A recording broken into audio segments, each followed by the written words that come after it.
Alkitab terjemahan bahasa Inggris. Semuanya saya bilang salah. Saya tidak menyalahkan satu Alkitab, tidak. Tema tertentu, yaitu dalam doa Bapa kami, semuanya menerjemahkan salah. Dalam perikop doa Bapa kami, Bapak sekalian. Dan saya diterima, karena saya bisa membuktikan secara gramatika, secara leksikal, secara struktural, secara kontekstual, secara sejarah, sampai ke eksegetisnya. Ya, itu adalah beberapa klaim daripada Dr. Yonatan Purnomo. Dia memang sedang menerjemahkan Alkitab yang dia sebut sebagai Alkitab kanon, didasari pada teks Bizantium. Tentang hal itu kami dari Asasi sudah memberikan tanggapan, saudara bisa melihat di dalam channel ini. Dan khusus di dalam Matius pasal 6 ayat 9 sampai 13, ini tentang doa Bapa kami. Dia mengatakan ini dia terjemahkan dan sudah masuk di dalam jurnal Q dan diakui karena dia meninjau secara gramatikal, eksegetikal, historis, kontekstual dan sebagainya, dan dia diakui. Dan saudara sekalian, dia mempersalahkan beberapa terjemahan versi Inggris, ada sekitar 46 terjemahan Inggris yang salah diterjemahkan. Dia salahkan semua itu dan tentu saja termasuk terjemahan Lembaga Alkitab Indonesia yang juga salah, tidak sesuai dengan apa yang dia terjemahkan. Kenapa dia mempersalahkan semua terjemahan itu? Karena dia melihat beberapa kata dalam Matius pasal 6 itu ada di dalam tense aorist. Ini adalah kalah di dalam bahasa Yunani, ada beberapa tense dalam bahasa Yunani, termasuk salah satunya adalah aorist. Dan secara umum memang orang memahami aorist ini bentuk lampau yang sudah terjadi, sehingga Dr. Purnomo menerjemahkan doa Bapa kami itu sebagai namamu telah dikuduskan, kerajaanmu telah datang, dan seterusnya. Ada kata telah di sana. Masyarakat akan melihat bagaimana tanggapan daripada Dr. Anwar Chen berikut ini. Pak Anwar, satu kali saya ikut semacam webinar Pak Anwar, jadi narasumbernya berkata begini, bahwa di dalam Matius 6 ayat 9 itu kalau dilihat dari terjemahan Alkitabnya bahasa Yunani kanon, yaitu Bizantium, dikatakan bahwa kata kerjanya itu Pak bentuk aorist, artinya sudah terjadi dan sudah selesai di masa lampau dengan sempurna. Saya tanya Pak, apa referensinya tadi Matius ya? Iya, Matius 2 Bapa kami Pak, Matius 6 ya. ayat 9 sampai 13. Ya. Jadi menurut narasumber ini Pak, bahwa kalau dilihat dari bahasa Yunani kanonnya Bizantium, artinya bahwa doa Bapa kami itu bukan lagi doa permohonan katanya Pak, tetapi doa ucapan syukur. Ya, oke. Iya. Ya, katakan salah satunya ini kutipannya bahwa dikatakan bahwa terjemahan yang baru itu Bapa kami yang di surga, namamu telah dikuduskan. Jadi agak bertolak belakang gitu Pak dengan terjemahan kita sekarang ini. Jadi pertanyaan saya Pak, bagaimana pandangan Bapak dengan pandangan narasumber yang saya ikut seminar itu Pak? Ya. Apakah bisa kita terima kira-kira? Baik. Terima kasih. Ya, terima kasih Pak Denis, terima kasih ya melalui mungkin saya terima kasih. Ya, inilah repotnya. Kita kalau belajar bahasa itu betul-betul harus mendasar, harus sangat matang, ya. Dan itu yang membuat proses untuk menjadi konsultan saya sebutkan tadi itu panjang sekali bagi saya juga. Harus mendapat pendidikan yang khusus, ya. Nah, itu contoh bahwa orang tidak memahami apa arti aorist di luar bentuk indikatif. Ya, jadi ada materanya, matera indikatif, imperatif, kan gitu ya, subjunktif. Ya, pokoknya kalau dia indikatif dia cenderung temporal. Ya, sesuatu yang sudah terjadi di masa lampau. Misalnya epen ho Yesus. Yesus berkata dan itu sudah terjadi kan gitu. Itu aorist kan begitu. Tapi ketika dia menjadi subjektif atau menjadi imperatif seperti dalam doa Bapa kami, saya tampilkan dulu ya. Bagus ini sambil kita refreshing ini hari ini. Wisata bahasa dan tafsir Alkitab. Lihat ya. Pater himon ho entos uranois hagias tetoto onomasu el teto he basiliasu. Ini yang saya highlight itu hagias teto, el teto, geneteto dan sebagainya. Ini memang aorist, tetapi dia adalah imperatif. Dan kalau dia di luar matra indikatif, itu tidak bisa kita artikan sebagai sudah terjadi. Nah, ini saya rasa yang kerancuan yang perlu diluruskan gitu. Ya. Nah, jadi apa boleh buat, saya harus katakan itu tafsiran yang keliru, benar-benar keliru gitu. Ya, itu doa yang mengantisipasi sesuatu yang masih akan datang. Datanglah kerajaanmu gitu ya. Tentu dalam sepenuh-penuhnya bahwa kerajaan Allah sudah ada, ya betul, tapi kan penggenapannya masih nanti. Ya.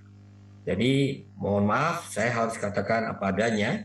Ya, silakan itu didalami lagi. Sebenarnya disitulah pentingnya orang kalau menafsir itu harus betul-betul matang pemahaman bahasa-bahasa sumbernya gitu. Bukan hanya kosakatanya, tapi bukan juga hanya konsep auris artinya ini, tapi dia punya nuansa tentang ilmu yang disebut dengan aspektologi. Ya, aspek. Jadi ada aspek progresifnya, ada aspek punktuliarnya dan sebagainya. Ya, saya harap ini jelas. Ya, silakan Bapak berdialog lagi dengan yang bersangkutan karena saya tidak ikut webinar tersebut ya. Ya. Jadi bahkan ya saya boleh katakan untuk Yunani tingkat dasar pun itu nggak bisa seperti itu pemahamannya. Biasanya kami yang kalau sampai, saya juga pernah dulu ya waktu masih baru-baru tamat STT HGBP, saya diminta Dr. David Baker mengajar bahasa Yunani dan Ibrani di STT Cipanas. Masih muda sekali saya waktu itu. Yang saya ajar selisihnya cuma 2-3 tahun. Lebih muda dari saya. Ya, saya masih ingat. Memang sulit, tetapi saya sudah tahu di situ ya. Auris berbagai aspeknya ya itu semuanya harus disesuaikan dengan materannya. Indikatifkah dia, subjektif dan sebagainya. Ya, terima kasih Pak untuk pertanyaan ini. Assalamualaikum warahmatullahi wabarakatuh. Berjumpa lagi di channel kita Edi Prayitno, Menachem Ali Official, Geraha Mu'alaf dan Geraha Mu'alaf TV.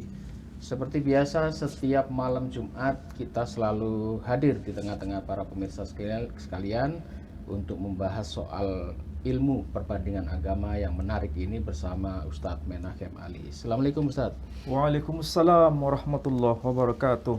Nah, ini minggu kemarin kita sudah mengadakan seminar dengan Bapak Pendeta Yonatan Purnomo.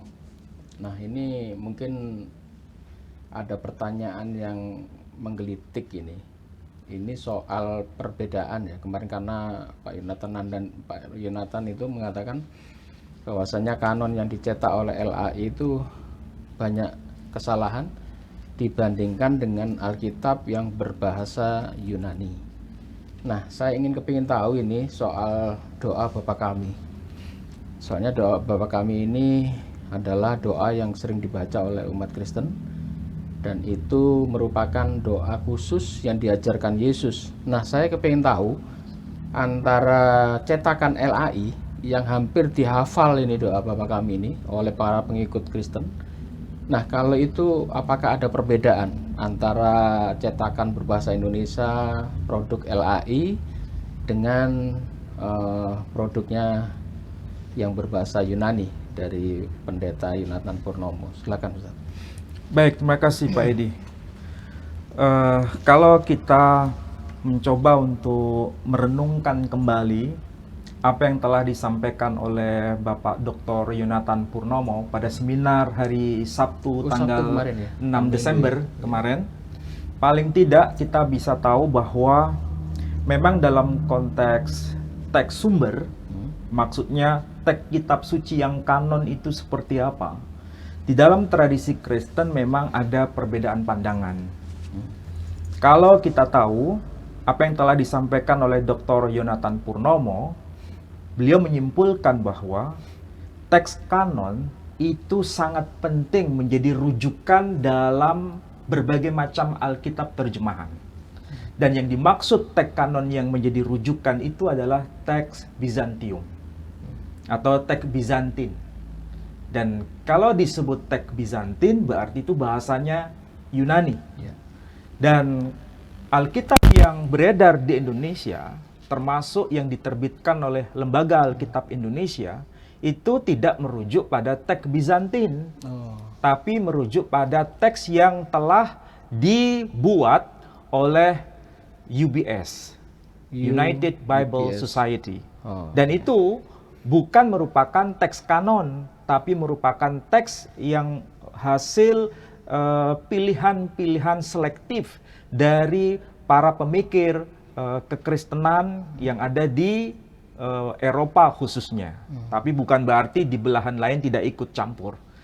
Tapi kalau kita memahami apa yang disampaikan oleh Dr. Yonatan Purnomo, kita punya pemahaman baru bahwa memang teks Bizantin itu tidak diakrabi oleh kebanyakan saudara-saudara kita kaum Kristiani. Yang banyak diakrabi itu adalah teks yang disebut dengan apa yang kita kenal dengan istilah teks Vatikanus, Codex Vaticanus, kemudian Codex Sinaiticus, yang sebetulnya itu tidak kanon. Oh, itu dianggap Tidak kanon. Menurut apa yang telah disampaikan oleh Dr. Yonatan Purnomo. Nah, dari sini berarti kita tahu ada teks yang masih ori. Kalau bahasa awam, ada teks Alkitab Perjanjian Baru yang masih ori, yang itu dikenal dengan sebutan teks Bizantin. Sedangkan ada juga yang disebut dengan teks KW, yang tidak ori. di luar Bizantin. Di luar teks Bizantin. Salah satunya produk yang ditulis atau diproduksi oleh UBS, United Bible Society. Dan persoalannya di Indonesia itu tidak menggunakan teks kanon yang disebut teks Bizantin, tapi justru yang dijadikan rujukan adalah teks UBS, United Bible Society. Nah, kalau disebut teks UBS, itu sebetulnya kita kenal dalam bahasa kita itu the Greek New Testament. Oh. Atau ada juga yang dikenal dengan sebutan Textus Receptus.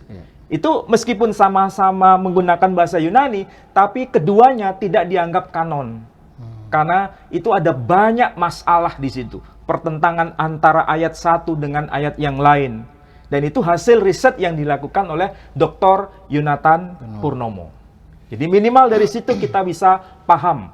Salah satunya kita bisa simak dari hasil riset beliau, buku yang beliau tulis, yang sekarang saya bawa, dan ini hadiah dari beliau sebetulnya. Beliau menulis karya yang perdana, dan itu menyentak banyak orang, menyita perhatian banyak pakar, termasuk dari Lembaga Alkitab Indonesia. Bahkan pimpinan Lembaga Alkitab Indonesia, Ketua Komisi Penerjemahan Alkitab versi Bahasa Indonesia dan Bahasa Daerah, yang diketuai oleh Dr. Anwar Chen, cukup menanggapi, bahkan memberikan klarifikasi bahwa apa yang dilakukan oleh Dr. Yonatan Purnomo itu tidak tepat menurut Dr. Anwar Chen yang mewakili Lembaga Alkitab Indonesia.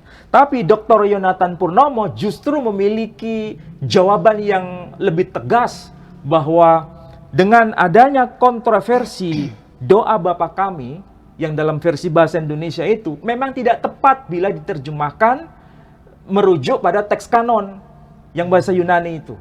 Nah, salah satunya kita bisa lihat di sini buku yang beliau tampilkan ya. Kalau saya simak buku ini, itu kan membahas khusus temanya itu doa Bapa Kami. Oke? Dan tebal sekali Pak Edi. Ini hasil disertasi beliau sebenarnya. Kalau kita cermati kajian beliau, doa Bapa Kami itu di sini dicantumkan ada istilah, saya coba untuk pakai supaya bisa dilihat oleh para pemirsa. Beliau menyebutkan ada istilah teks Bizantium dan teks Textus Receptus. Salah satu yang menjadi konsentrasi perhatian kita semua di sini doa Bapa Kami yang kita kenal dengan doa Pater Noster kalau dalam bahasa Latin, di sini teks bahasa Yunaninya tertulis Pater Hemon ho entois uranois. Ini teks yang termaktub di dalam bahasa Yunani. Saya ulangi lagi, Pater Hemon ho entois uranois. Artinya Bapa Kami yang di surga. Kemudian di sini tertulis Hagias theto to orano to onoma su. Saya ulangi lagi. Hagias theto to onomasu. Artinya namamu telah dikuduskan.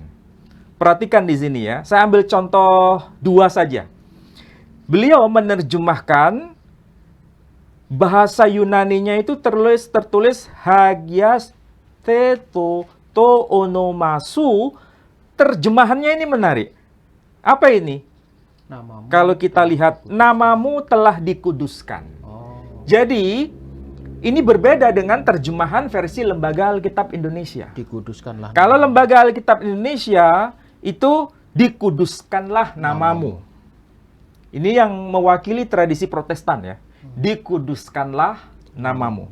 Sedangkan yang mewakili tradisi Katolik, tertulis dimuliakanlah namamu. Nah, dari sini sebetulnya ada perbedaan pandangan, ada perbedaan perspektif. Menurut kajian Dr. Yonatan Purnomo, ini bukan doa permintaan. Ya, saya ulangi lagi, ini bukan doa permintaan. Ini sebetulnya doa ucapan syukur.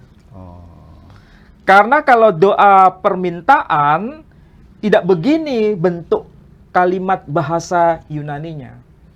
Karena kalau kita lihat teks bahasa Yunani yang tertulis di sini, itu bentuk kata kerjanya disebut bentuk kata kerja auris.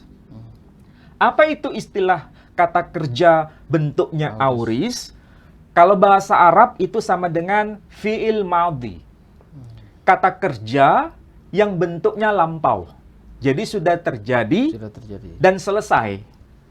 Itu kalau bahasa Arabnya fi'il madhi. Sedangkan dalam bahasa Yunani disebut dengan istilah kata kerja auris. Auris sekali lagi maksudnya kata kerja ini sudah terjadi di masa lampau dan sudah selesai. Sedangkan kalau diterjemahkan dikuduskanlah namamu, dimuliakanlah namamu, ini bukan doa ucapan syukur tapi doa permohonan, doa permintaan yang belum selesai dan akan terus berlangsung. Jadi di sini ada perbedaan pandangan, ada perspektif yang berbeda. Dan itulah yang kemudian kita lihat terjemahan dari Dr. Yonatan Purnomo tidak ada yang ada kaitannya dengan doa permintaan, tapi doa ucapan syukur. Perhatikan di sini. Saya beri contoh yang terjemahan Indonesia saja. Di sini disebutkan, Bapa kami yang di surga, namamu telah dikuduskan, kerajaanmu telah datang, kehendakmu telah terjadi, seperti di surga, demikian juga di bumi. Telah engkau berikan makanan harian kami pada hari ini, dan telah engkau ampuni hutang-hutang kami atau dosa-dosa kami, Dosa-dosa. ya. Sebagaimana kami juga telah mengampuni orang-orang yang berhutang berhutang. kami, dan seterusnya dan seterusnya. Ini semua ini doa ucapan syukur. Iya. Maksudnya udah bukan doa lampau. permintaan, Iya. tapi doa ucapan Syukur. syukur. Dari sini kita bisa tahu bahwa apa yang dijadikan pijakan argumentasi oleh Dr. Yonatan Purnomo merujuk pada kata kerja auris, kalau bahasa Arabnya fi'il madhi, ini memang tidak berkaitan dengan doa permohonan. Tidak ada kaitan dengan doa permintaan, tapi doa ucapan syukur. syukur. Dan kalau dilihat dari kacamata bahasa Yunani, memang sudah benar, sudah oke. Kalau ini merujuk pada tata gramatika bahasa Yunani. Sekali lagi, ini catatan penting bagi kita, Pak Edi. Baik yang Muslim maupun non-Muslim harus paham kaidah bahasa Yunani, terutama lebih khusus merujuk pada kata kerja bentuk auris. Lagi-lagi saya bertanya kepada Pak Edi, bentuk auris itu maksudnya apa? Sudah selesai. Sudah selesai, sudah terjadi. Dan itu berarti tidak ada kaitan dengan doa permohonan atau doa permintaan, tapi justru berkaitan dengan doa ucapan syukur. Itu kesimpulan kalau kita baca apa yang menjadi penelitian dari Dr. Yonatan Purnomo, yakni mengungkap kontroversi doa Bapa kami dalam konteks bahasa Yunani. Itu Ya. maksudnya sudah selesai atau masih Belum selesai. Soal doa itu maksudnya kalau sekarang ini orang-orang biasanya memakai doa ini untuk memohon doa gitu kah? Maksudnya begini, supaya orang awam paham. Ini doa berkaitan dengan ucapan syukur. Maksudnya doa sebagai ucapan terima kasih kalau bahasa kita. Tapi bukan doa memohon. Doa memohon sesuatu. Saya ambil contoh tadi. Misalnya kata-kata yang diterjemahkan oleh Yonatan Purnomo, terjemahannya begini kan? Telah engkau berikan makanan harian kami pada hari ini. Berarti Tuhan telah memberikan makanan. Sudah selesai. Ya. Tapi kalau diterjemahkan doa permintaan, berikanlah kami makanan pada hari ini. Berarti makanan itu sudah diberikan atau belum? Belum. Oh iya. Ini contoh kasus Pak Edi. Iya. Jadi kalau bentuk auris, itu makanan sudah diberikan. Iya. Sudah selesai. Makanan itu sudah kita nikmati. Sudah selesai. Tapi Karena bentuknya auris. Kalau yang sekarang berikan makanan ya. Kalau diterjemahkan berikanlah kepada kami makanan hari ini, makanan sudah didapat atau belum? Iya, belum. Belum. Nah, ini bedanya antara doa ucapan syukur dengan doa permohonan atau doa permintaan. Yang dikritik oleh Dr. Yonatan Purnomo, ini doa bukan berkaitan dengan doa permohonan atau permintaan, tapi doa ucapan syukur karena kata kerja yang dipakai. Ada 7 kata kerja penting yang dipakai dalam doa Bapa Kami ini, semua merujuk pada peristiwa yang sudah terjadi. Dan ini konteksnya bahasa Yunani. Jadi gramatikanya itu, sekali lagi, merujuk pada gramatika bahasa Yunani. Yang saya sebut tadi, dan ada ditulis di buku ini, yakni bentuk kata kerja auris. Nah, pertanyaannya begini Pak Edi. Kenapa sih umat Islam kok ikut cawe-cawe bahas soal ini? Campur, iya. Iya kan? Mungkin Pak Edi masih meraba-raba. Kenapa kita harus mendiskusikan ini? Bahas itu. Karena begini, ini kan bukan hanya berkaitan dengan satu komunitas agama. Ini berkaitan dengan cara pemahaman lintas agama.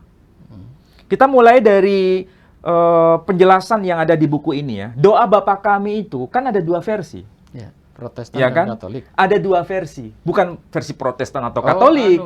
Dari 2 versi yang tercatat di dalam Matius dan Alkitab Lukas. kanon. Matius dan Lukas. Ya kan? Iya. 2 versi doa Bapa Kami, 2 versi yang tercantum di dalam Alkitab kanon.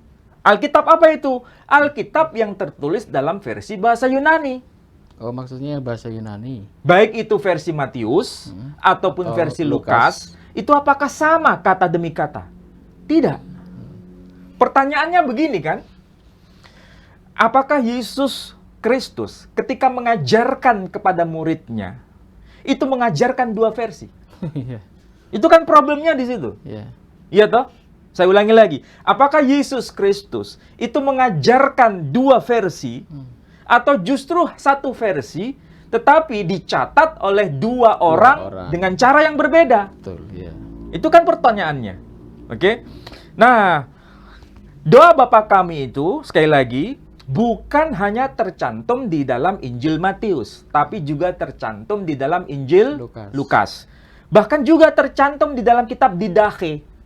Kitab apa itu? Kitab berkaitan dengan disiplin yang disiplin doa-doa atau etika dan sebagainya, doa manual yang diajarkan oleh para rasul, maksudnya para rasul dalam definisi Kristen ya. Generasi awal yang disebut doa Didache itu. Di dalam doa Didache yang versi bahasa Yunani itu menggunakan kata yang agak beda. Kan kita kemudian bertanya sebagai seorang Kristen ataupun sebagai seorang Muslim, apakah mungkin Yesus ketika mengajarkan itu dengan 2 kata yang berbeda? Iya toh? Nah, salah satu contohnya begini. Dalam teks Bizantin, Injil Matius, ya, tertulis apa?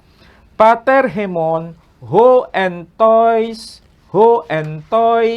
uranois. Perhatikan kata uranois. Uranois itu kalau dalam bahasa Indonesia diartikan surga. Itu tidak salah. Tapi masalahnya uranois, tois, uranois itu bentuk jamak. Jadi surga atau the heavens itu kan bentuknya jamak. Ya.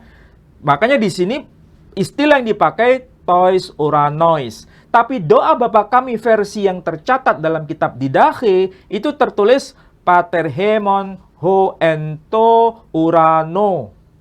Nah, to urano. To urano itu bukan the heavens, tapi the heaven. Satu. Bukan jamak.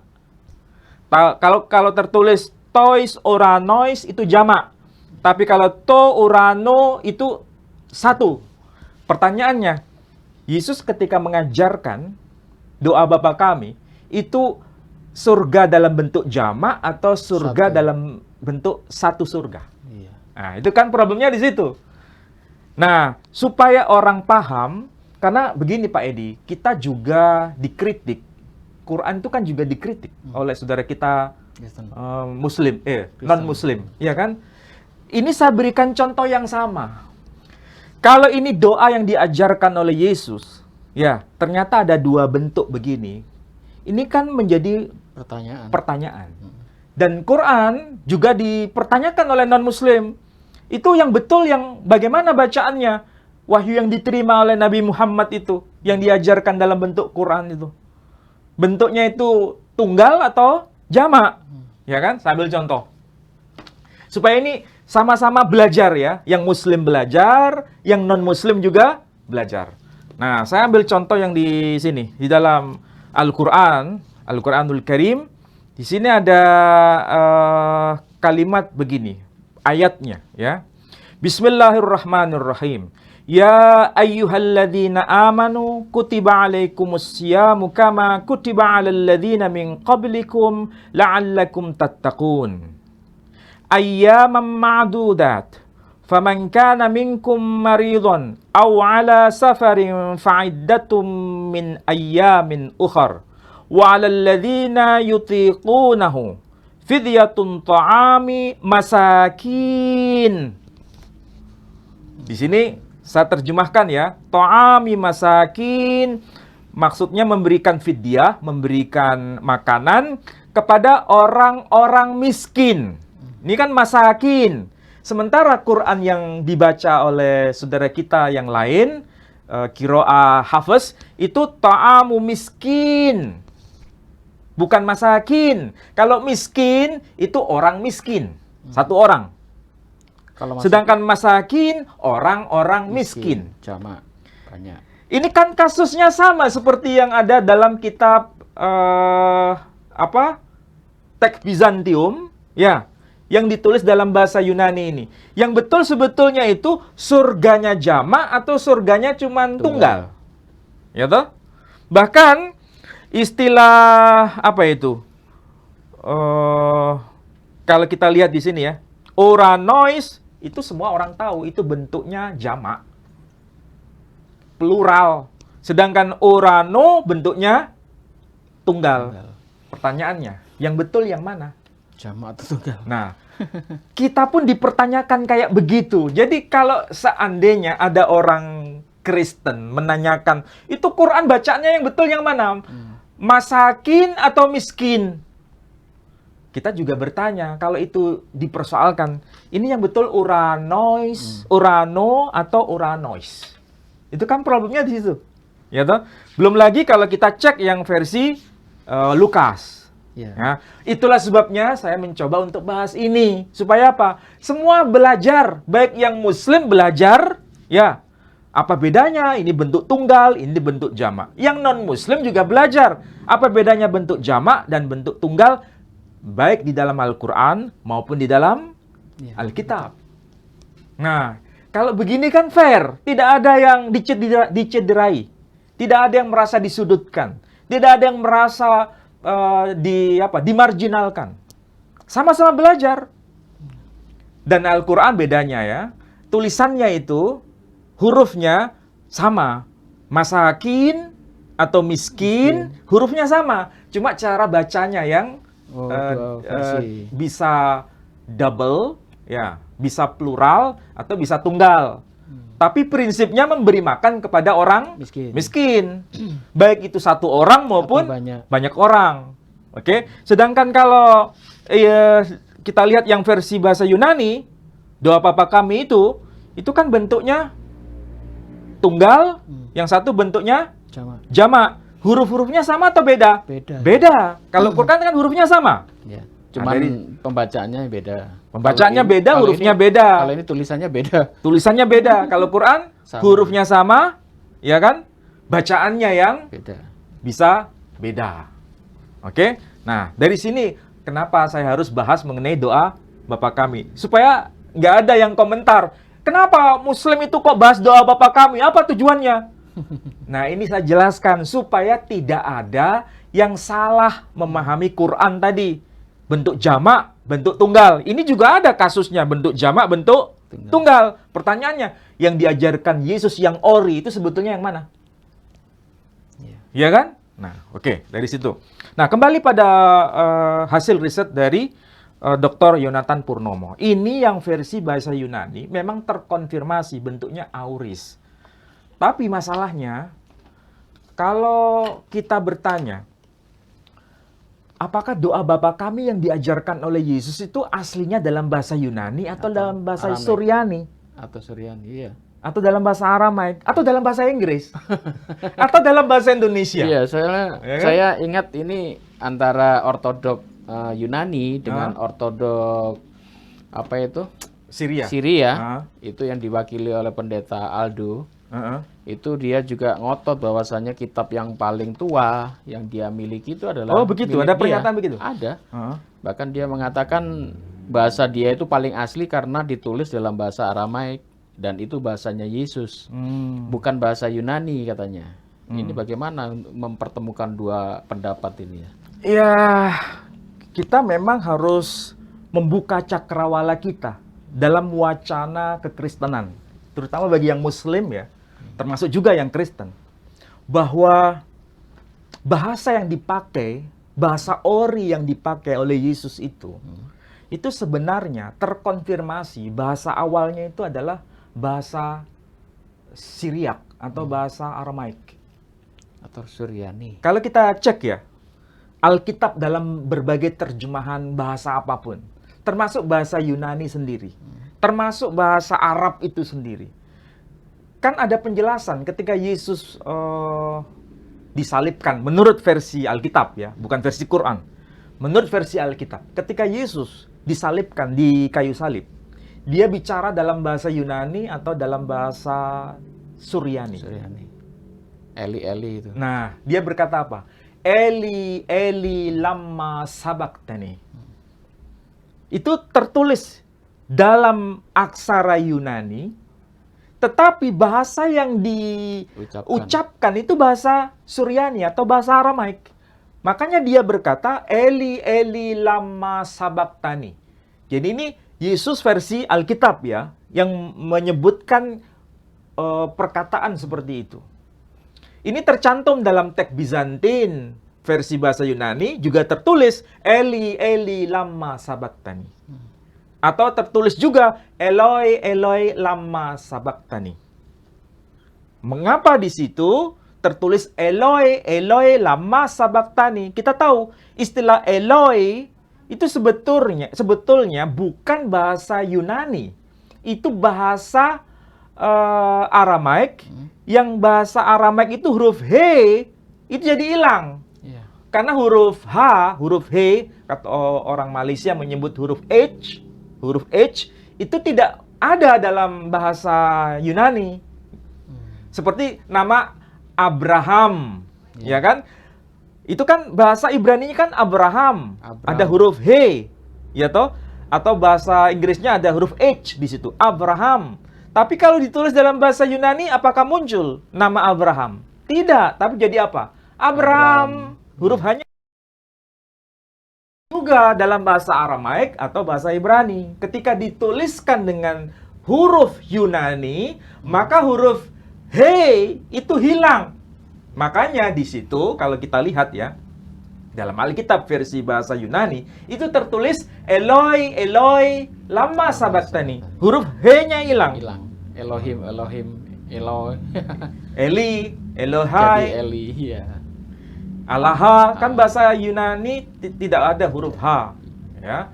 Nah, berarti kita bertanya ulang, apakah aslinya Yesus itu bicara dalam bahasa Yunani? Kalau disalibkan, dia bicara dalam bahasa Aramaik, dalam bahasa Suryani.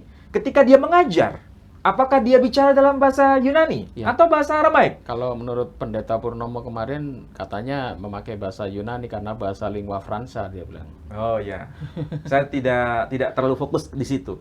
Tetapi saya mencoba untuk melihat pada teks, ya, melihat pada teks yang tertulis dalam Alkitab apapun versinya, baik itu Yunani atau Suryani atau bahasa lain.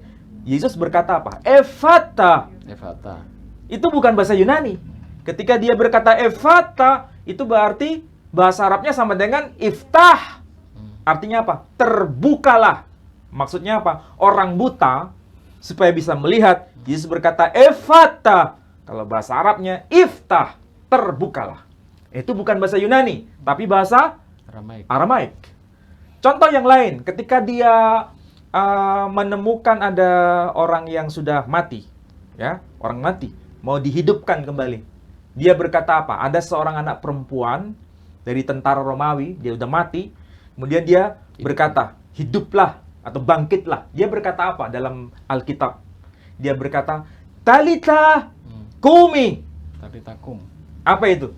Bangkit. Talita kumi. Ini kalau kita cermati bahasa Syriak atau bahasa Aramaik, Talita itu bentuknya feminin, bukan maskulin. Karena bentuknya feminin, maka kata kerjanya juga feminin. Itulah sebabnya dia berkata Talita kumi. Tidak mungkin bahasa Suryani itu tertulis Talita kum. Ini pasti bahasa Syriak yang sudah rusak. Tapi bahasa Syriak yang benar tertulis Talita kumi. Artinya apa? Kalau bahasa Arabnya Ibnati kumi. Kan dalam bahasa Arab tidak mungkin tertulis Ibnati kum. Itu bahasa Arab yang rusak. Tapi bahasa Arab yang benar adalah Ibnati kumi. Wahai anak perempuan, bangkitlah. Sama dengan bahasa Syriak atau bahasa Aramaik. Nah, jadi jelas ya, kalau kita lihat Alkitab, itu memang beliau penutur bahasa Syriak atau Aramaik. Tapi kalau dia mengajarkan dalam bahasa Yunani, doa Bapa kami, memang tertulis dalam bahasa Yunani masalahnya. Nah, kalau begitu, sebetulnya ini beliau penutur bahasa Yunani atau bahasa Aramaik? Nah, itu pertanyaan kan? Nah, yang menjadi kegelisahan saya pribadi, apa yang tertulis dalam Le Nouveau Testament Syriac. Nah, ini kan bahasa Prancis ya. Le Nouveau Testament Syriac. Ini The New Testament, kita perjanjian baru dalam bahasa Syriac. Oke. Kita lihat ya, Pak Edi. Ini kan kalau kita simak di sini Al-Ahdul Jadid As-Suryani. Kita perjanjian baru dalam versi bahasa Suryani. Peshita. Ya, tertulisnya Peshita. Tarjamah bainas sutur Suryani Arabi. Maksudnya Al-Ahdul Jadid Suryani, kita perjanjian baru versi bahasa Suryani atau disebut dengan istilah bahasa Aramaik, judulnya Peshita. Oke, Peshita. Tarjamah bainas sutur maksudnya terjemahan interlinier. Tahu Pak Edi, terjemahan interlinier kata demi kata, word by word.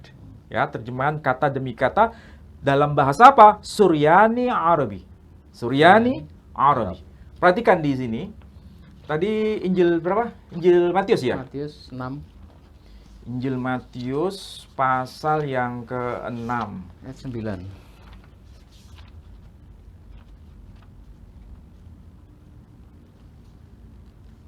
Pasal yang ke-6 ayat 9. Nah, di sini ya, perhatikan di sini. Di sini ada sesuatu yang penting ya. Kalau yang tulisannya agak tebal ini, mana? Ini namanya apa? Stick, supaya gampang dicermati ya. Ini yang huruf tebal itu bahasa Suryani atau bahasa Aramaik. Oke. Yang tulisannya tipis, hurufnya tipis itu bahasa Arabnya, terjemahan. Perhatikan di sini. Di sini ada kata-kata begini. Avon de bashmayo, avon de bashmayo, yit kadeshmah, tete malkhutoh, nehwe shebionoh, aikano de bashmayo of baro. Saya ulangi lagi. Avon de bashmayo, yit kadeshmah, tete malkhutoh, nehwe shebionoh, aikano de bashmayo of baro. Mirip nggak dengan bahasa Arab? Iya. Hah? Pak Edi menikmati nggak? Dia lantunan. Coba lihat. Ini ya bahasa Arabnya. Abanalladzi fis sama. Ya.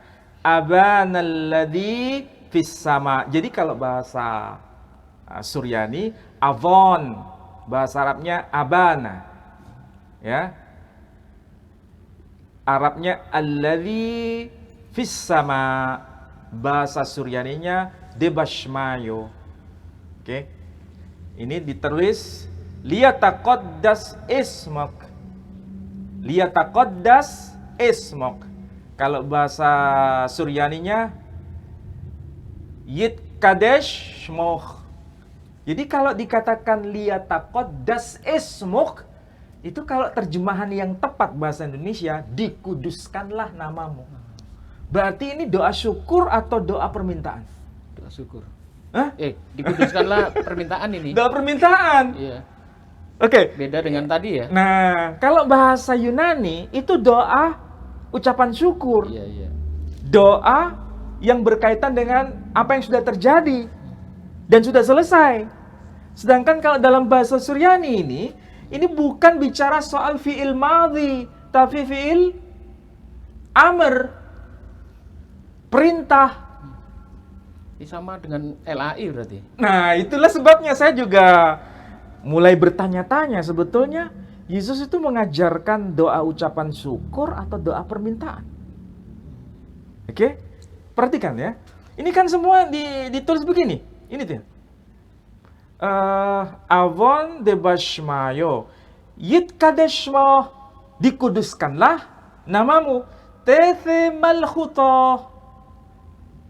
Apa artinya? Tete malkhutoh. Datanglah kerajaanmu. Nehwe shebiono. Jadilah kehendakmu. Ya kan? Berarti ini kan permintaan. Iya, sama dengan yang Doa di permintaan, LAI. doa permohonan. Nah, yang menjadi pertanyaan kita semua sebenarnya, dan ini juga menjadi bahan pemikiran oleh Pak Dr. Yonatan Purnomo, sebetulnya Yesus itu aslinya mengajarkan doa ucapan syukur atau doa permintaan. Ini antara Yunani dan Aramaik ini tertulis ini dahulu mana kira-kira ya? Nah, itu pertanyaan cerdas dari Pak Edi. Ya, pertanyaan cerdas itu. Maksudnya begini. Tekpeshita ini kan bahasa Aramaik. Itu sebetulnya ditulis lebih awal dibanding teks Yunani atau tidak? Iya. Nah, masalahnya begini Pak Edi, kalau bicara berkaitan dengan manuskrip ya, manuskrip yang paling awal yang dapat kita akses, yang ditulis lebih dini, itu manuskrip Yunani. Oh, bahasa Yunani. Bahasa Yunani. Dan kita bisa lihat itu, manuskrip Yunani itu ada 5.000-an manuskrip, lebih tua. Sedangkan Tekpeshita itu baru muncul abad ke-5 Masehi. Atau paling tua itu abad ke-4 akhir Masehi.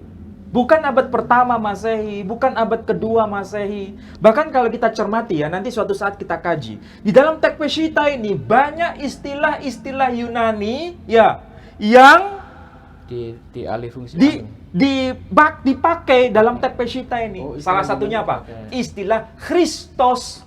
Ada di dalam teks ini, tapi belum saya bahas ya. Jadi ada istilah Christos. Padahal istilah Kristos itu kan bahasa Yunani. Yunani. Berarti bisa jadi ini menyalin dari sana. Nah, itulah sebabnya sehingga saya punya kesimpulan begini untuk sementara ya. Berarti teks Peshitta itu terjemahan dari teks Yunani.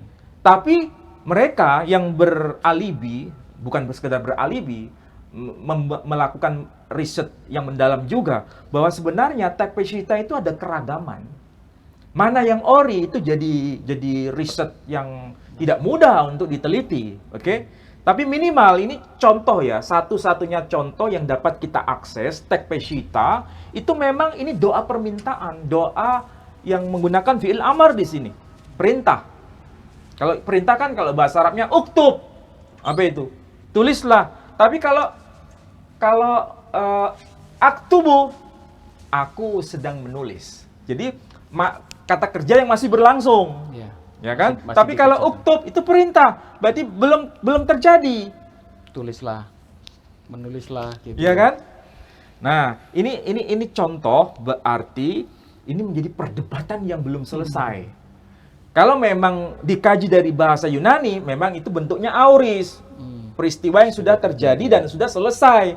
Tapi kalau kita cek yang versi bahasa Aramaik, justru ini bentuknya bukan auris, tapi bentuknya apa? Fi'il Masih berjalan. Fi'il amar. Amar kalau dalam bahasa Yunani. Dalam bahasa Suryani. Nah, ini kalau kita cek yang bahasa Aramaik. Kita cek lagi Pak Edi. Ini Pak Edi tahu nggak? Ini Injil Al-Qadis Matta Al-Injili. Maksudnya ini Injil Matius ya, yang kita bisa akses dalam versi bahasa Koptik.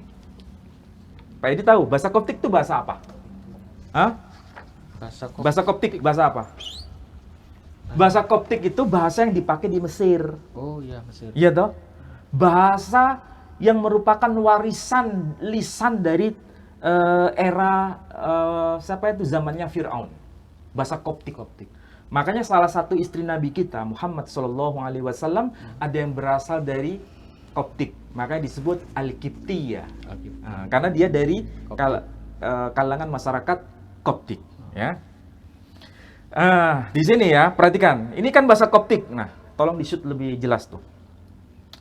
Kalau kita cek di sini, ini kan Injil Matta, maksudnya Injil Matius, pasal yang ke-6, ayat yang ke-9.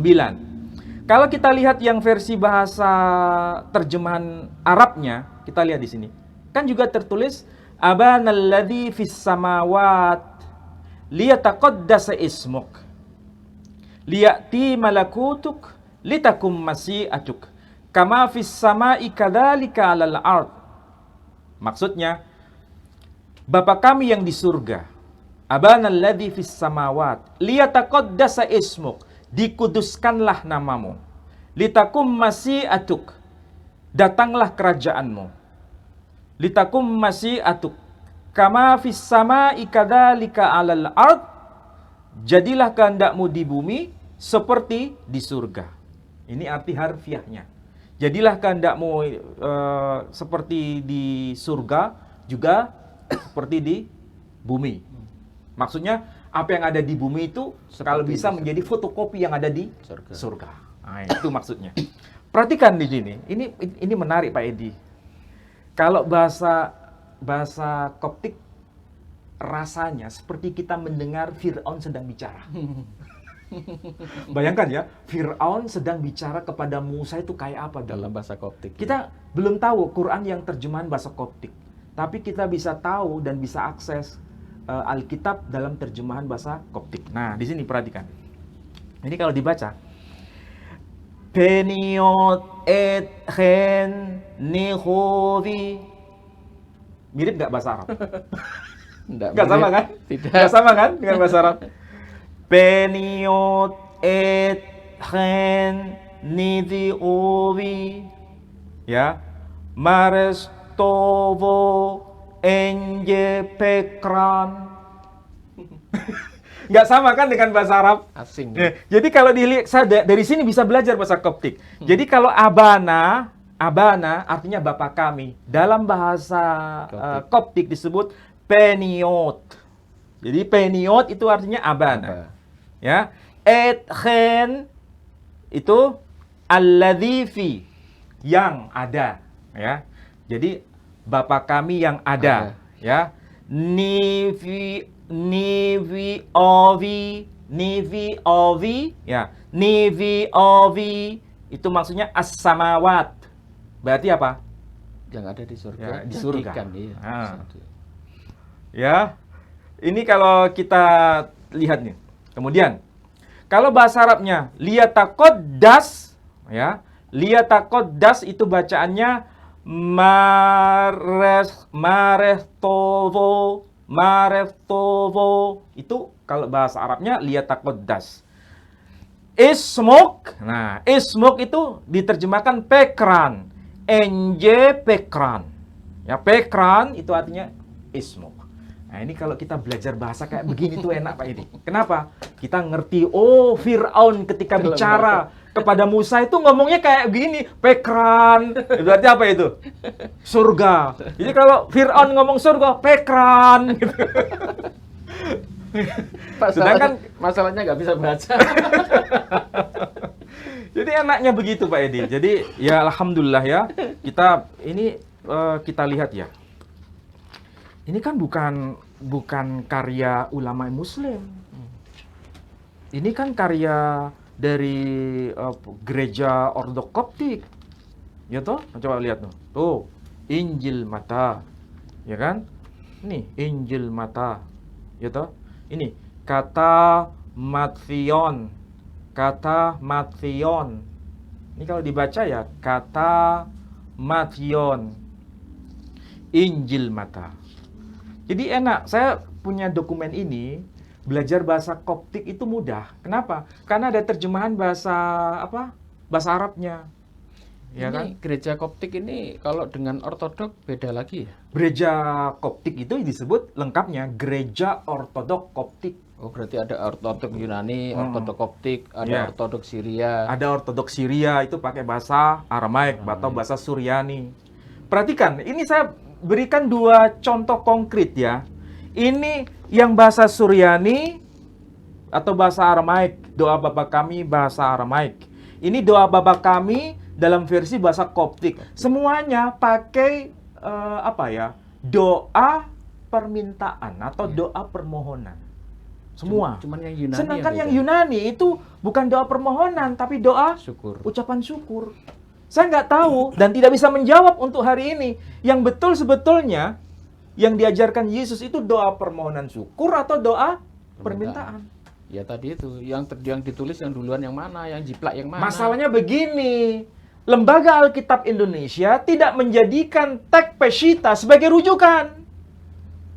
Iya toh? Kalau seandainya teks Peshitta yang dijadikan rujukan, maka terjemahan TB1 ataupun TB2, terjemahannya apa? Dikuduskanlah namamu. Sudah benar kalau merujuk pada teks Peshitta atau merujuk pada teks Koptik. Udah benar. Tapi masalahnya Lembaga Alkitab Indonesia tidak menjadikan teks Peshitta sebagai rujukan. Tapi menjadikan rujukan apa? Teks UBS. Apa itu teks UBS? United Bible Society, basisnya teks bahasa Yunani. Sehingga kalau diterjemahkan dikuduskanlah namamu, dikritik oleh Dr. Yonatan Purnomo bahwa itu terjemahan yang sudah salah. Sekarang berarti saya membela LAI atau membela Dr. Yonatan Purnomo? Bela Islam aja. Kalau itu basisnya teks bahasa Yunani, terjemahan teks yang dilakukan oleh Dr. Yonatan Purnomo itu sahih, benar. Iya. Iya. Nah, sekarang Pak Edi ngikut yang mana? Bingung saya. Oke, gitu ya Pak Edi ya. Ini ada yang mau bertanya ini, Saudara. Oh iya. Mungkin gimana? Dari ini orang jauh ini dari luar pulau ini. Oh, dari luar pulau. Iya, silakan. Oke, halo. Silakan masuk. Assalamualaikum. Waalaikumsalam warahmatullahi wabarakatuh. Iya, ini berkenaan dengan karena kemarin saya juga hadir di acara bedah bukunya Pak Yohanes itu. Pak Yonatan. Pak Yonatan. Nah, itu saya nyimak kurang lebihnya itu agak-agak gimana ya. Jadi saya minta pendapatnya Pak Ali karena kebetulan saya juga mengambil sedikit dari pernyataan Pak Bambang Nursena mengenai Yesus ini sebagai penerjemah. Karena dulunya Yesus itu kan sering berdakwah di gereja ya, sinagog pada saat itu. Dan kemarin juga Pak Iyo ngomong kalau pada saat itu bahasa Yunani itu sebagai lingua franca. Ya. Nah, masalahnya di sini ketika Yesus sebagai maturgemen atau penerjemah, di mana pada saat itu mungkin ada dia berbicara dengan orang-orang Yunani dengan menggunakan bahasa Latin. Saya rasa kita udah tahu faktanya bahwa memang si Yesus itu kalau dilihat dari histori itu dia banyak menguasai bahasa, sama seperti Nabi Musa tadi yang Pak Ali ceritakan bagaimana dia ngomong bahasa Koptik sama Firaun.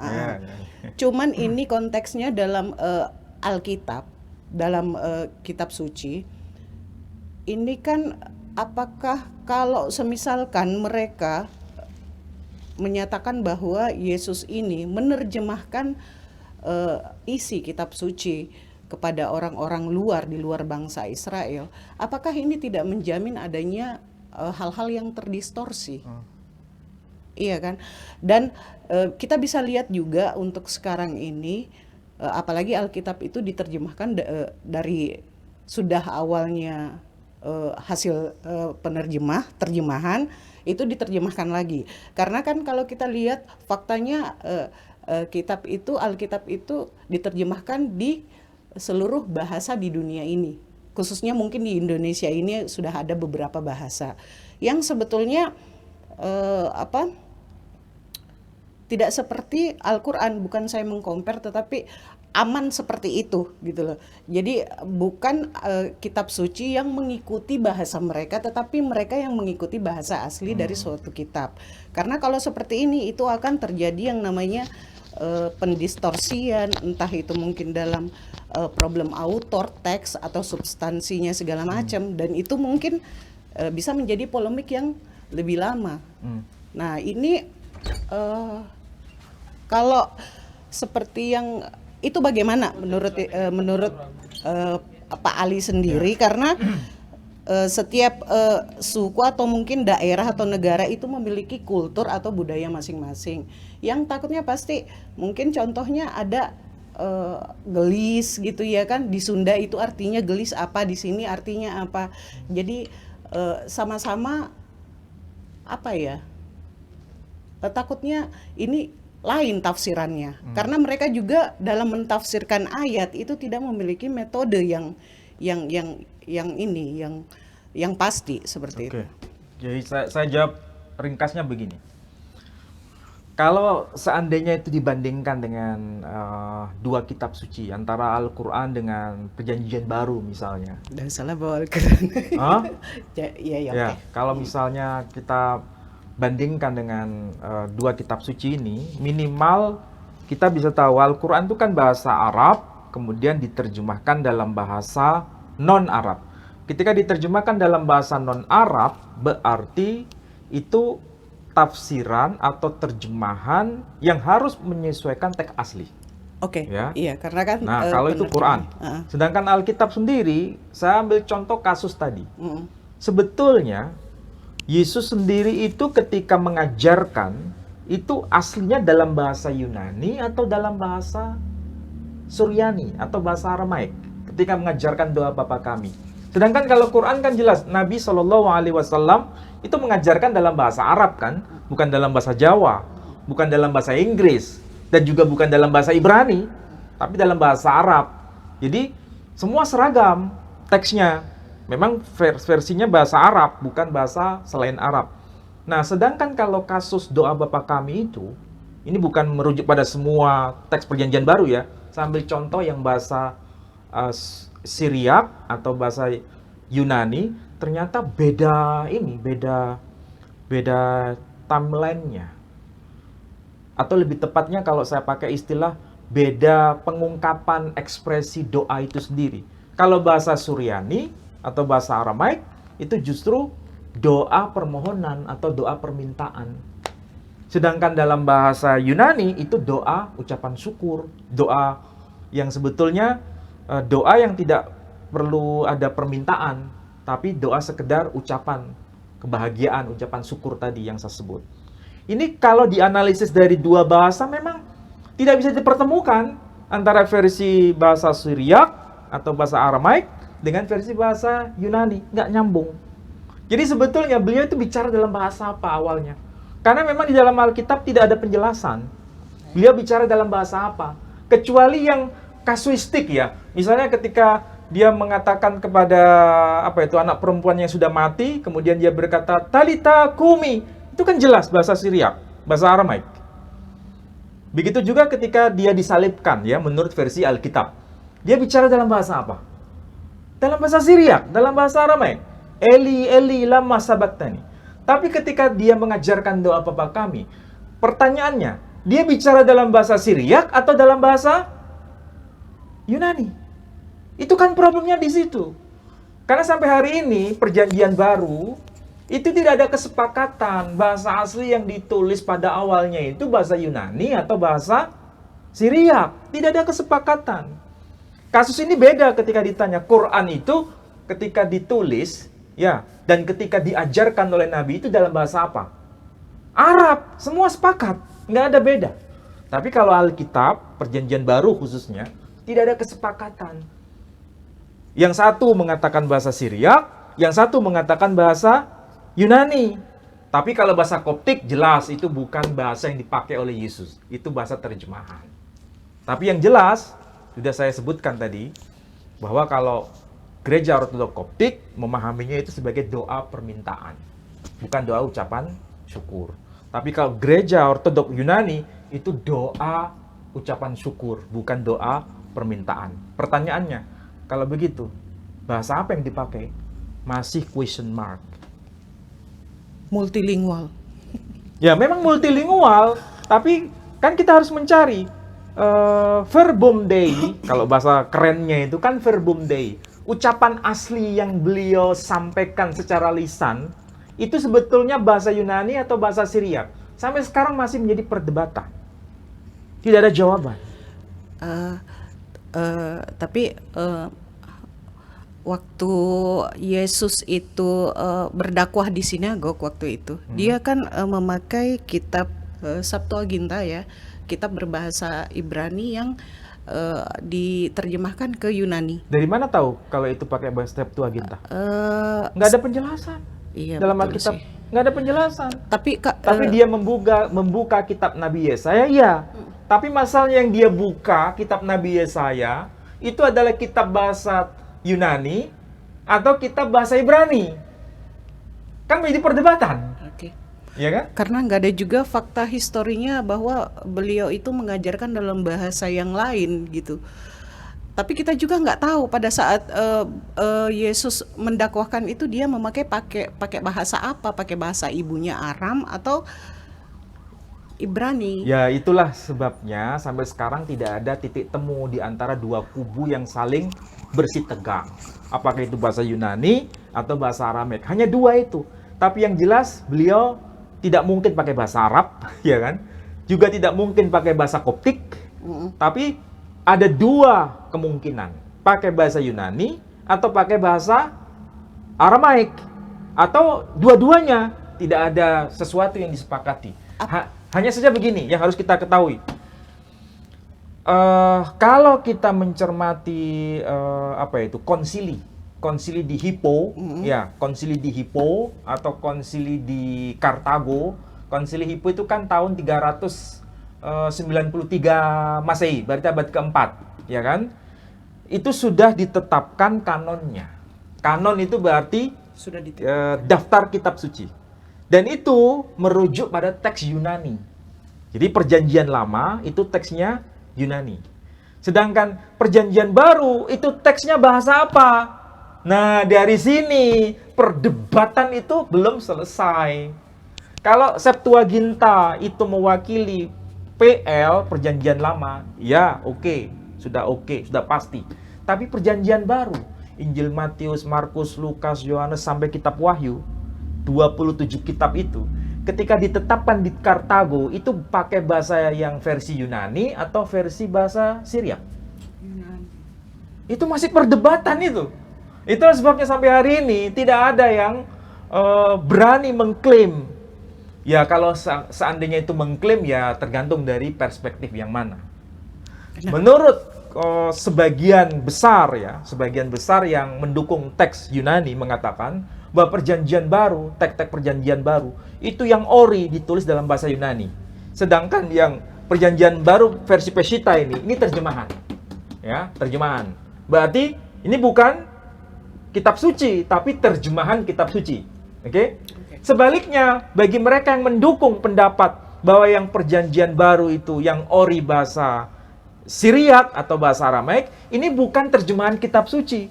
Ini benar-benar ori kitab suci dalam bahasa Syriak. Sedangkan yang teks bahasa Yunani, teks Bizantin, ya, bahasa Yunani, itu terjemahan. Bukan teks kitab suci, tapi terjemahan kitab suci. Pertanyaannya, yang kitab suci yang mana? Yang terjemahan kitab suci yang mana? Nah itu. Nah itulah sebabnya saya nggak bisa jawab. Jangan tanya ke saya. Paham? Oke, gitu ya. Oke, terima kasih. Satu lagi. Ya. Kan tadi masalah kitab yang sudah ditetapkan yang di kanonik gitu ya. Karena ini kan juga yang menetapkan itu kan otoritas gereja, maksudnya dalam hal ini Yahudi, Protestan, Katolik, gitu, Ortodoks.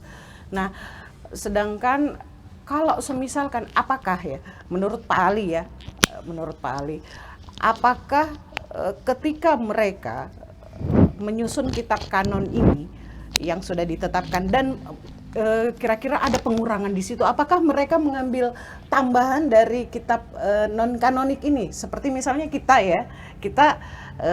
Al-Quran itu referensinya mungkin ada di hadis gitu atau bagaimana? Apakah ada persamaan di situ?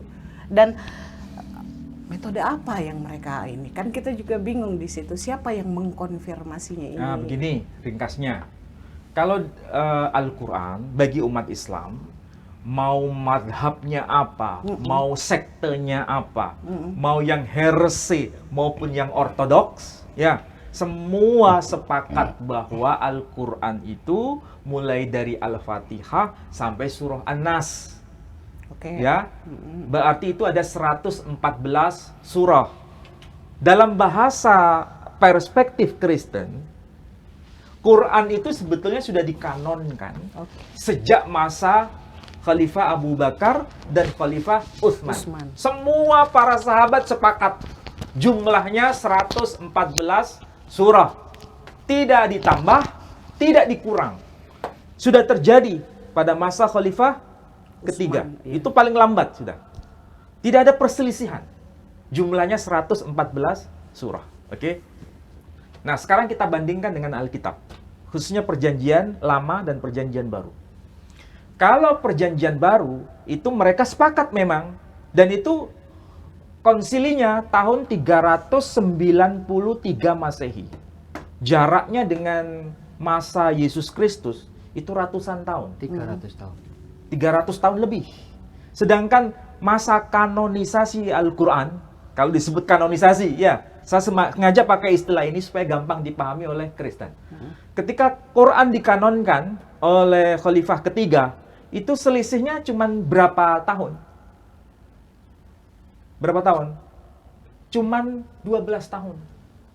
12 tahun ya? Coba dihitung lagi, mungkin saya keliru ya. Tapi seingat saya, ketika Nabi wafat sampai masa Khalifah Utsman bin Affan, ya, itu selisihnya cuman nggak sampai lebih dari 20 tahun, nggak sampai lebih dari 15 tahun. Berarti tidak sampai ratusan tahun. Quran itu sudah kanon. Sedangkan Alkitab itu dikanonkan 300 tahun lebih. Dan itu konsili di Hippo tahun 393 Masehi. Itu pun yang dikanonkan itu antara gereja ortodok, ya, gereja ortodok dengan gereja Katolik itu sepakat bahwa yang dikanonkan Perjanjian Lama itu sekitar 46 kitab. 46 kitab.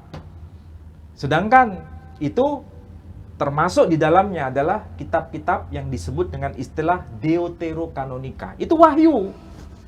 Sedangkan yang Protestan, apakah mengikuti kanon itu? Protestan muncul tahun berapa? Abad 16. Iya. Dan Protestan tidak mau menerima kitab Deuterokanonika kan? Dianggap itu bukan wahyu, hanya dianggap devotional books, buku-buku yang layak untuk bacaan rohani. Kalau buku-buku yang layak untuk bacaan rohani, apa bedanya dengan novel? Betul. Iya kan? Berarti kan bukan bagian dari kitab suci. Itulah sebabnya Pak Yo mengatakan pada seminar kemarin bahwa memang kanon yang benar itu adalah kanon ortodoks dan juga disepakati oleh Katolik. Kanon Protestan itu kanon yang tidak kanon, alias kanon yang KW. Jelas kan itu? Oh, berarti yang dipakai lay sekarang ini yang seperti dibilang Pak Yo kemarin itu, Textus Receptus itu yang mengalami banyak pengerusakan itu, kerusakan. Apakah kira-kira apa yang dipikirkan lay untuk menggunakan itu yang Ya, yang dipikirkan oleh LAI adalah itu kanon yang merujuk pada kanon UBS. Dan itu bukan kanon sebetulnya.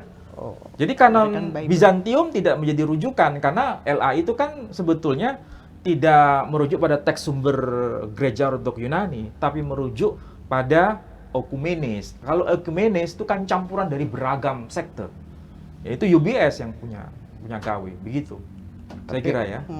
Tapi walaupun begitu intinya sampai sekarang ya tetap aja jadi polemik. Ya memang kanon Alkitab versi Katolik itu tidak disepakati oleh Protestan.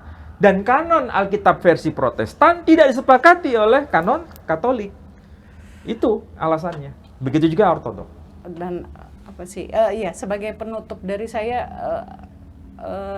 egois nggak sih kalau aku ngomong seperti berarti Yesus ini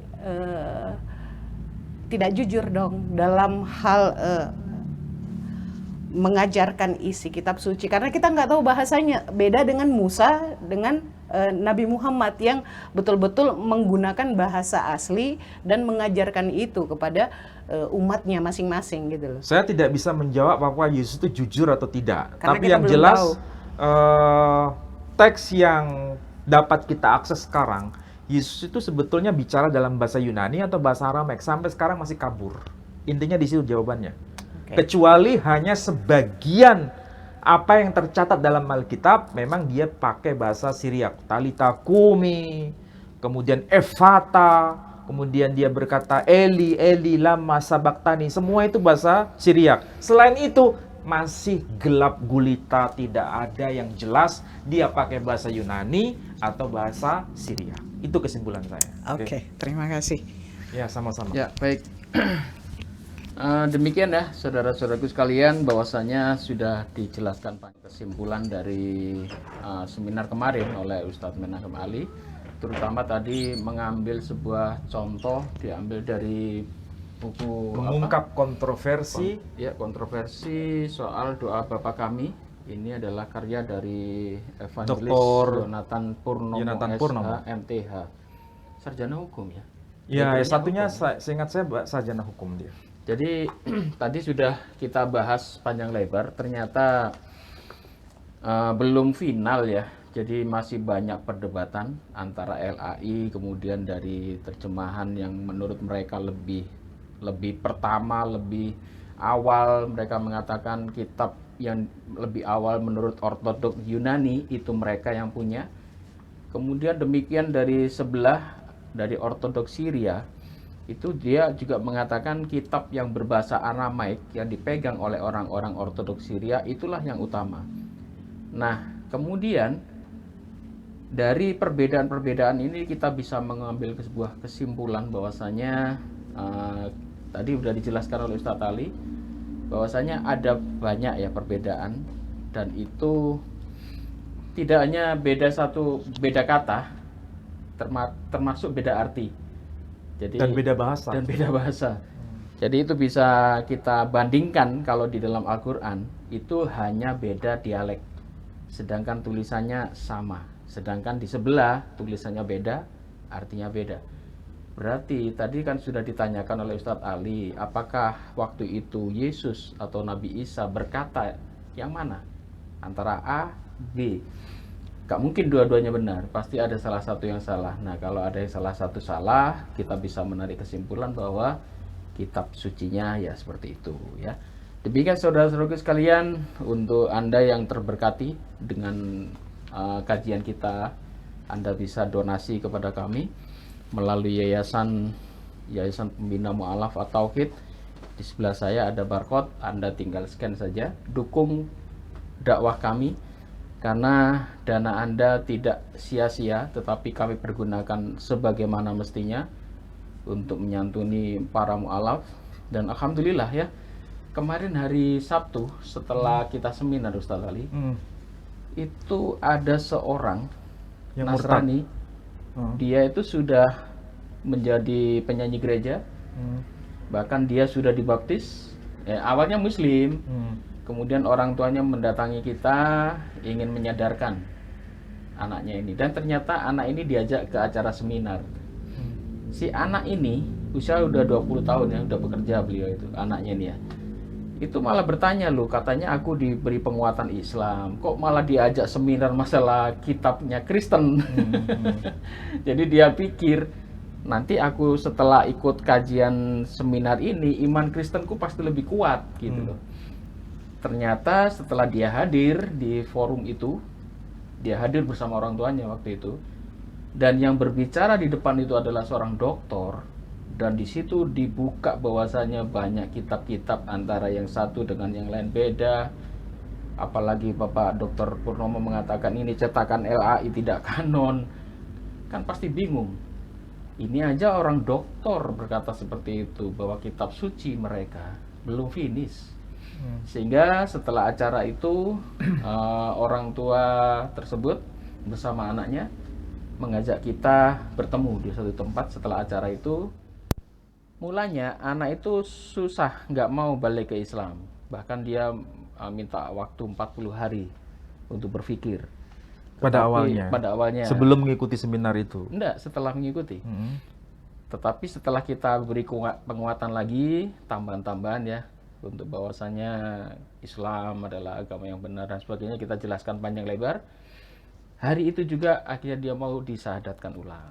Masuk Islam lagi. Masuk Islam lagi, dan orang tuanya sangat bersuka cita. Kenapa? Karena waktu itu anak ini sempat diusir. Oh, jadi ini semacam kalau dalam Alkitab anak yang hilang sekarang Kembali sudah lagi. kembali lagi. Dan itu merupakan kebahagiaan kita ya, melihat seorang anak kemudian Bertemu orang tuanya kembali bertemu dengan orang kembali, tuanya. kemudian dalam pelukan Islam lagi, dan tidak hilang dari Islam, dan tidak ya keselamatan itu kan ya. Yang Berarti penting- sekarang bukan penyanyi gereja lagi. bukan. Oh. Jadi alhamdulillah itu adalah berkat perjuangan kawan-kawan di YPM ya. Dan ini kasus tidak hanya ini, kita nangani seperti ini sudah 4 kali. Iya. 4 kali, dan alhamdulillah semuanya berhasil kita sahadatkan. Dan acara seperti itu memang kita off ya, off the record. Kita tidak mungkin upload ini masalah pribadi semacam ini, orang tuanya pasti malu. Dan juga banyak rekaman-rekaman yang kita berhasil sahadatkan itu pun mereka tidak mau ditampilkan di media. Jadi sebetulnya di bawah ya, kita meskipun tidak tampil di YouTube atau kita tampilkan rekamannya, itu sebetulnya kita itu banyak mualafkan orang, dan itu memang di belakang layar. Nggak- Murni, ori, bukan tipu-tipu. tidak gembar-gembor. Karena ada juga yang gitu tipu-tipu Ada juga. gembar-gembor, ada. Nah, baik itu yang Kristen ya begitu, yang Muslim juga tipu-tipu ada. untuk mencari donatur. Dan saya kira itu sesuatu yang tidak mencerdaskan kita. Ini karena tipu-tipu memang merusak itu. Niatnya udah jelek. Ya. Gitu Ustaz. Mungkin ada closing. Ya baik, hasil diskusi kita pada malam hari ini kita semakin dicerahkan oleh Dr. Yonatan Purnomo dengan bukunya yang sudah bestseller, Judulnya Mengungkap Kontroversi Doa Bapa Kami versi bahasa Yunani. Ya, yang kepingin beli mungkin bisa cari sendiri ya. Ya, buku ini memang kalau dikaji dari sisi gramatika bahasa Yunani itu sudah tepat. Ini menunjuk pada kata kerja auris. Maksudnya kata kerja yang sudah terjadi di masa lampau dan sudah selesai. Berarti ini konteksnya doa syukur, doa ucapan syukur, bukan doa permohonan. Sedangkan yang dilakukan oleh LAI, Lembaga Alkitab Indonesia di Jakarta, kepanjangan tangan dari UBS, United Bible Society, sifatnya internasional, itu justru menggunakan redaksi dari versi teks sumbernya bahasa Yunani, tapi terjemahannya itu bukan doa ucapan syukur, tapi doa ucapan permohonan. Nah, kalau ini dikomparasi, dibandingkan dengan versi Peshitta, justru lebih tepat itu merujuk pada teks Peshitta. Sebagaimana juga merujuk pada teks bahasa Koptik, itu doa permohonan. Jadi sebetulnya yang menjadi masalah itu bukan Pak Dr. Yonatan Purnomo. Pak Dr. Yonatan Purnomo sudah tegas dan tepat ketika menganalisa dari versi bahasa Yunani. Yang masalah itu Lembaga Alkitab Indonesia. Dia merujuknya teks Yunani atau teks bahasa Syriak atau teks bahasa Suryani yang disebut Peshitta itu. Sekarang tergantung dari LAI untuk jujur mengatakan itu sebetulnya merujuk pada teks bahasa Yunani atau teks bahasa Syriak. Itu kan problemnya di situ sebenarnya. Oke, saya kira demikian Pak Edi. Yang jelas dari ini soal doa Bapa Kami ya, kita mungkin daripada pusing-pusing, ternyata Yesus mengajarkan doa kepada Allah lah. Ternyata Yesus mengajarkan doa Bapa Kami itu doa kepada Allah. Bahasa apa? Itu jadi perdebatan. Itu aja yang mempersalahkan. Sebetulnya yang paling utama itu adalah Yesus mengajarkan doa kepada Allah Subhanahu wa taala. Itu yang perlu dipahami itu semua ya. Demikian ya. Demikian saudara-saudaraku sekalian, perjumpaan malam hari ini silahkan pantengi minggu depan. Saya sering berkata berkali-kali bahwa selalu ada yang baru ya. Jadi kajian dari Ustadz Ali ini bukan diulang-ulang, tidak ya, selalu ada yang baru. Kalau Anda cermati dari video-video kita yang lama-lama itu ada yang baru di tiap episode. Jadi kalau Anda kelewatan, Anda bisa scroll di belakang-belakang, Anda tonton lagi, kemudian Anda maju supaya apa? Ilmu Anda tidak mandek, tetapi semakin hari semakin bertambah, semakin bertambah. Termasuk belajar bahasanya Fir'aun. Termasuk belajar bahasanya bahasa Fir'aun. Koptik. Ternyata Fir'aun bukan bahasa Arab ya? Oh, bukan, itu bahasa Koptik. Ya, seperti itu tadi. Bunyinya seperti itu. Ya? Seperti Mama Gufron ya. Demikian, mohon maaf jika ada salah kata. Wabillahi taufik wal hidayah. Wassalamualaikum warahmatullahi wabarakatuh. Waalaikumsalam warahmatullahi wabarakatuh.